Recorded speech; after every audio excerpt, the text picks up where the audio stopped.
Right breaking చూస్తున్నాం. BRS రజతోత్సవానికి సర్వం సిద్ధమైంది.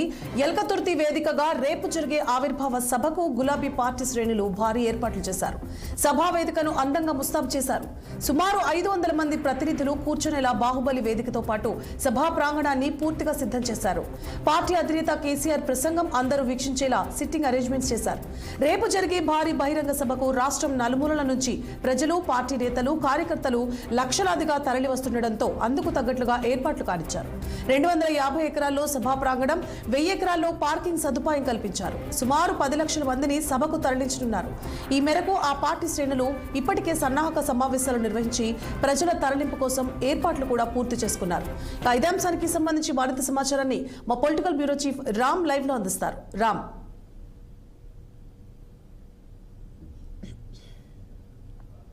రామ్ వాయిస్ అన్మ్యూట్ చేసుకోండి, మ్యూట్ లో ఉంది.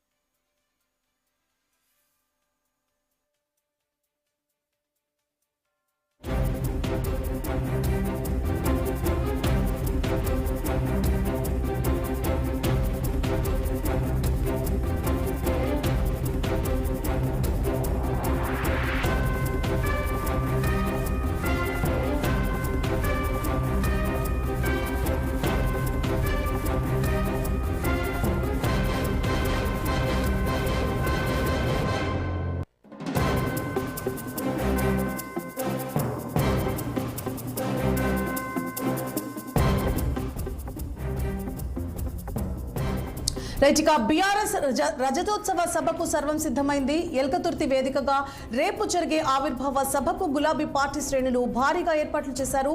సభా వేదికను అందంగా ముస్తాబు చేశారు. ఇదే అంశానికి సంబంధించి మరింత సమాచారాన్ని మా political bureau chief Ram phone line లో అందిస్తారు. ఏదైతే వరంగల్ జిల్లాలో ఈ నెల 27వ తేదీన బీఆర్ఎస్ పార్టీ రజతోత్సవం సందర్భంగా భారీ బహిరంగ సభ నిర్వహించేందుకు సిద్ధమైంది. ఇప్పటికే బీఆర్ఎస్ పార్టీ అధినేత కేసీఆర్ ఈ సభ ఏర్పాట్లపై ఎప్పటికప్పుడు గత కొద్ది రోజులుగా అనేక జిల్లాల నాయకులతో పాటు ఉమ్మడి వరంగల్ జిల్లా నాయకులతో కూడా ఎప్పటికప్పుడు సంప్రదింపులు జరుపుతున్నారు. భారీ జన సమీకరణ ఉండే విధంగా కూడా భారీ కసరత్తు కూడా చేస్తున్నారు. దాదాపు 10 లక్షల మందితో ఈ వరంగల్ జిల్లా ఎలకతుర్తిలో ఈ సభను నిర్వహించాలని చెప్పి బీఆర్ఎస్ పార్టీ నిర్ణయించింది. దానిలో భాగంగా ఇప్పటికే ఆ సభ ఏర్పాటును ఉమ్మడి వరంగల్ జిల్లా నేతలతో పాటు ఇతర మాజీ మంత్రులు, పలువురు మాజీ ఎమ్మెల్యేలు, ప్రస్తుత ఎమ్మెల్యే, ఎమ్మెల్సీ కూడా అనేక సార్లు సందర్శించి సభ ఏర్పాట్లను పరిశీలిస్తున్నారు. తాజాగా BRS party working president KTR తో పాటు మాజీ మంత్రి హరీష్ రావు, ఎమ్మెల్సీ కవితతో పాటు ఇతర మాజీ మంత్రులు అందరూ కూడా సభ ఏర్పాట్లపై ఎప్పటికప్పుడు ప్రధాన దృష్టిని ఆకర్షించారు. ఉమ్మడి జిల్లాల వారిగా సమావేశాలు, నియోజకవర్గాల వారిగా సమావేశాలు కూడా ఏర్పాటు చేసి ఈ భారీ బహిరంగ సభను ఏర్పాటు చేసేందుకు రాష్ట్ర వ్యాప్తంగా అన్ని జిల్లాల్లో కూడా భారీ కదలికలు ఉండాలని చెప్పి, భారీ స్థాయిలో జనసమీకరణ ఉండాలని చెప్పి ఎప్పటికప్పుడు ఆదేశాలు కూడా చేస్తారు. అయితే ప్రధానంగా ఈ సభ పైన రాష్ట్ర రాజకీయాలతో పాటు దేశ రాజకీయాల్లో కూడా పెద్ద ఎత్తున వార్తగా ఈ రోజు చర్చనీయాంశమైంది. ముఖ్యంగా 2014 నుంచి 2023 వరకు అధికారంలో బీఆర్ఎస్ పార్టీ ఉంది. అంతకుముందు తెలంగాణ రాష్ట్రం కోసం ఏదైతే టీఆర్ఎస్ పార్టీ ఏర్పడిందో తెలంగాణ రాష్ట్రాన్ని 2014లో సాధించారు. ఆ తర్వాత 10 ఏళ్ల పాటు రాష్ట్రంలో అధికారంలో బీఆర్ఎస్ పార్టీ ఇప్పుడు ప్రధాన ప్రతిపక్ష పార్టీగా ఈ రోజు ఉండటం, మాజీ ముఖ్యమంత్రి హోదాలో ఈ రోజు కేసీఆర్ సభకు రావడం కూడా ఒక చర్చనీయాంశంగా భాగంగా చెప్పుకోవాలి. గత 10 సంవత్సరాల పాటు రాష్ట్రాన్ని పాలించిన బీఆర్ఎస్ పార్టీ ఇప్పుడు ప్రధాన ప్రతిపక్షంగా ఉన్న నేపథ్యంలో ప్రస్తుతం అధికారంలో ఉన్న రాష్ట్ర కాంగ్రెస్ పార్టీ కేసీఆర్ ఎలాంటి వ్యాఖ్యలు చేస్తారు, ప్రజలకు 2014 మన అసెంబ్లీ ఎన్నికల్లో, అదేవిధంగా వరంగల్ జిల్లాలో అసెంబ్లీ ఎన్నికల సందర్భంగా కాంగ్రెస్ పార్టీ అగ్రనేత రాహుల్ గాంధీ, అదేవిధంగా ప్రస్తుత ముఖ్యమంత్రి రేవంత్ రెడ్డి రాష్ట్ర రైతు రుణమాఫీ విషయంలో ఒక డెసిషన్ చేశారు.